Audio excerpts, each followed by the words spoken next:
ನಮಸ್ಕಾರ. ನಾನು ಡಾಕ್ಟರ್ ಮೃತ್ಯುಂಜಯ ಸ್ವಾಮಿ, ಶತಯಾವರದ ಸಂಸ್ಥಾಪಕ. ಇವತ್ತಿನ ಕಾರ್ಯಕ್ರಮ ಬಂದುಬಿಟ್ಟು ನೋವಿಗೆ ಪರಿಹಾರ.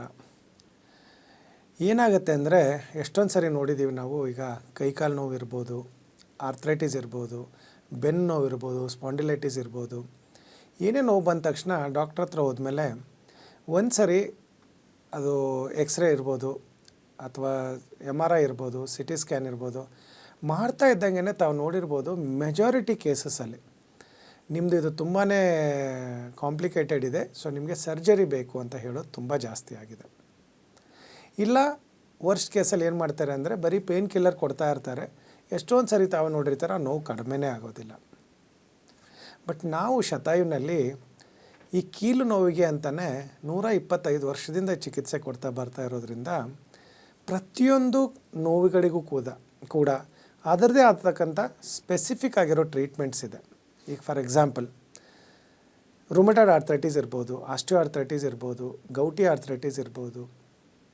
ಪ್ರತಿಯೊಂದಕ್ಕೂ ಕೂಡ ಸ್ಪೆಸಿಫಿಕ್ ಆಗಿರೋ ಟ್ರೀಟ್ಮೆಂಟ್ಸ್ ಇದೆ. ಅದು ಜಾಯಿಂಟ್ಸ್ ಪೇನಲ್ಲಿ ಬಂತು ಅಂದರೆ. ಇನ್ನು ಬೆನ್ನು ನೋವಲ್ಲಿ ಬಂತು ಅಂದರೆ, ಈಗ ಸರ್ವೈಕಲ್ ಸ್ಪಾಂಡಿಲೈಟಿಸ್ ಇರ್ಬೋದು, ಅಥವಾ lumbar spondylitis, spondylosis, slip disc herniation ಇರ್ಬೋದು. ಸ್ಪೆಸಿಫಿಕ್ ಆಗಿರೋ ಟ್ರೀಟ್ಮೆಂಟ್ಸ್ ಇದೆ.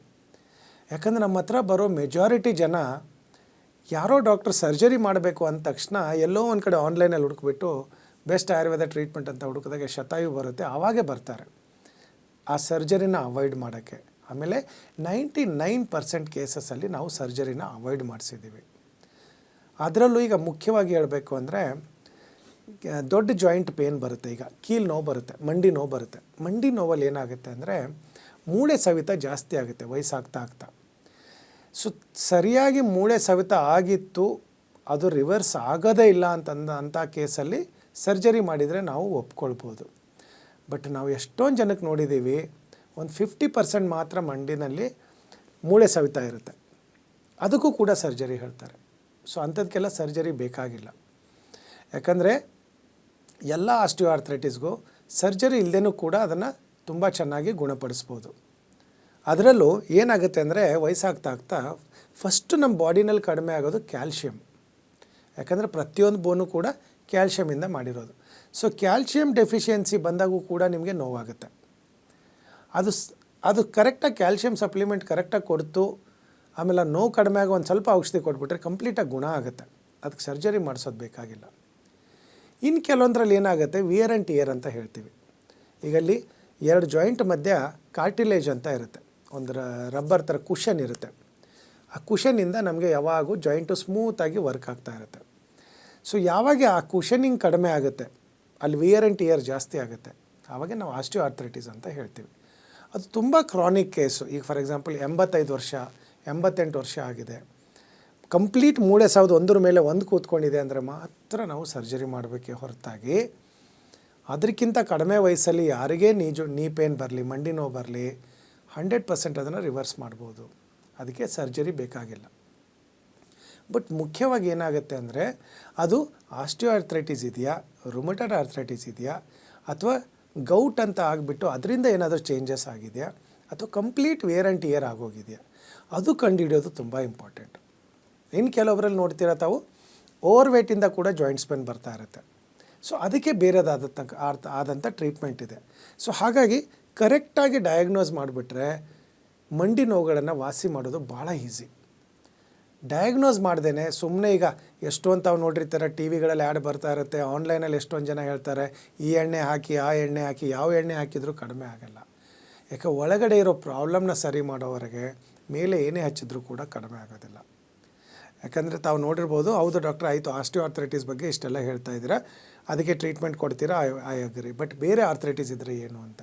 ಅದರಲ್ಲೂ ಆಸ್ಟಿಯೋ ಆರ್ಥ್ರೈಟಿಸಲ್ಲಿ ನಾವು ಏನು ಮಾಡ್ತೀವಿ ಅಂದರೆ, ಕೆಲವೊಂದು ಪಂಚಕರ್ಮ ಟ್ರೀಟ್ಮೆಂಟ್ಸ್ ಇದೆ. ಬಸ್ತಿ ಅಂತ ಮಾಡ್ತೀವಿ ಆಯುರ್ವೇದದಲ್ಲಿ.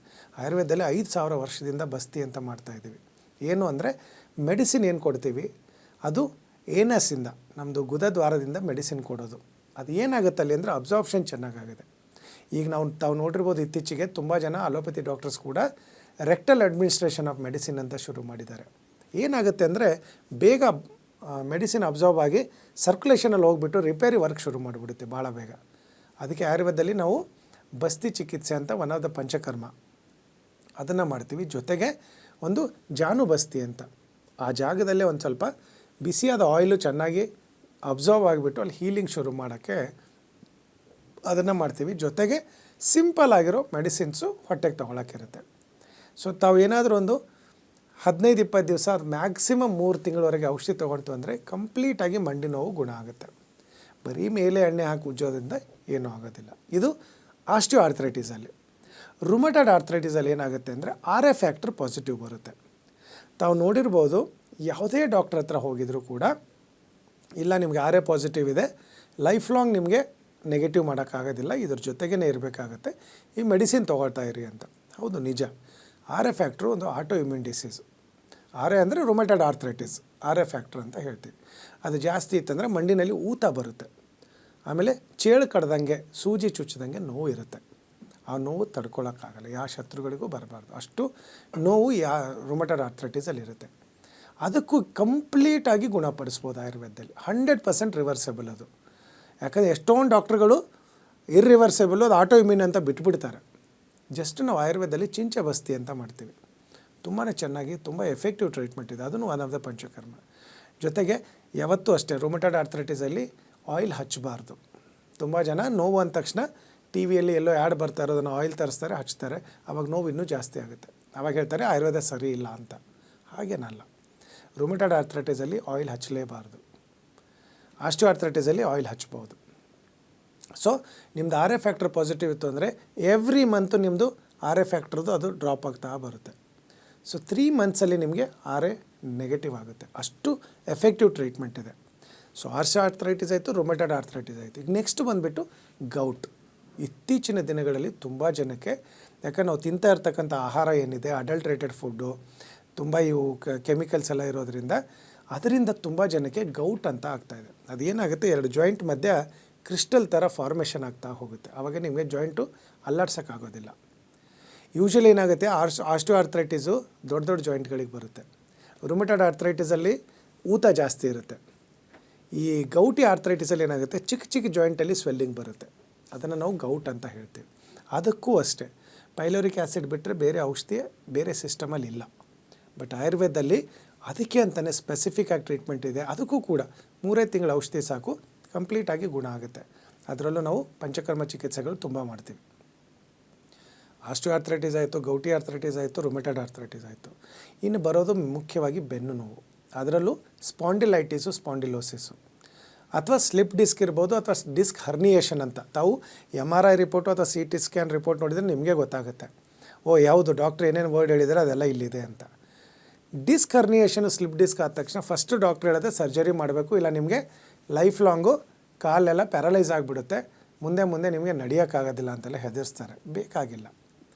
ಎಷ್ಟೊಂದು ಸರಿ ಏನಾಗುತ್ತೆ ಅಂದರೆ, ನಾವು ಕೂತ್ಕೊಂಡಿರೋ ಪಾಶ್ಚರ್ ಇರ್ಬೋದು, ಸಡನ್ನಾಗಿ ಬೆಂಡ್ ಆಗಿರೋದಾಗಲಿ, ವೇಟ್ ಎತ್ತಿರೋದಾಗಲಿ, ಭಾರ ಎತ್ತಿದರೆ, ಇಂಥದ್ದೆಲ್ಲ ಆದಾಗ ಏನಾಗುತ್ತೆ, ಬೆನ್ನ ಮೇಲೆ ಪ್ರೆಷರ್ ಬೀಳುತ್ತೆ. ಪ್ರೆಷರ್ ಬಿದ್ದಾಗ ಏನಾಗುತ್ತೆ, 2 ಜಾಯಿಂಟ್ ಮಧ್ಯೆ ಇರ್ತಕ್ಕಂಥ ಅದೇನು ಕಾರ್ಟಿಲೇಜ್ ಇರುತ್ತೆ, ಪ್ಲಸ್ ಅಲ್ಲೆಲ್ಲ ಮಸಲ್ಸ್ ಹಿಡ್ಕೊಂಡಿರುತ್ತೆ, ಅದಕ್ಕೆ ಅದು ಸ್ವಲ್ಪ ಪ್ರೆಸ್ ಆಗುತ್ತೆ. ಅದನ್ನೇ ನಾವು ಸ್ಲಿಪ್ ಡಿಸ್ಕ್ ಅಥವಾ ಡಿಸ್ಕ್ ಹರ್ನಿಯೇಷನ್ ಅಂತ ಹೇಳ್ತೀವಿ. ಹಿಂಗಿರೋ ಸ್ಲಿಪ್ ಸ್ವಲ್ಪ ಜಾರ್ಕೊಂಡಿರುತ್ತೆ, ಅದು ವಾಪಸ್ ತರ್ಬೋದು. ಸರ್ಜರಿನೇ ಮಾಡಬೇಕು ಅಂತಿಲ್ಲ, ಸಿಂಪಲ್ ಆಗಿರೋ ಟ್ರೀಟ್ಮೆಂಟ್ಸ್ ಇದೆ.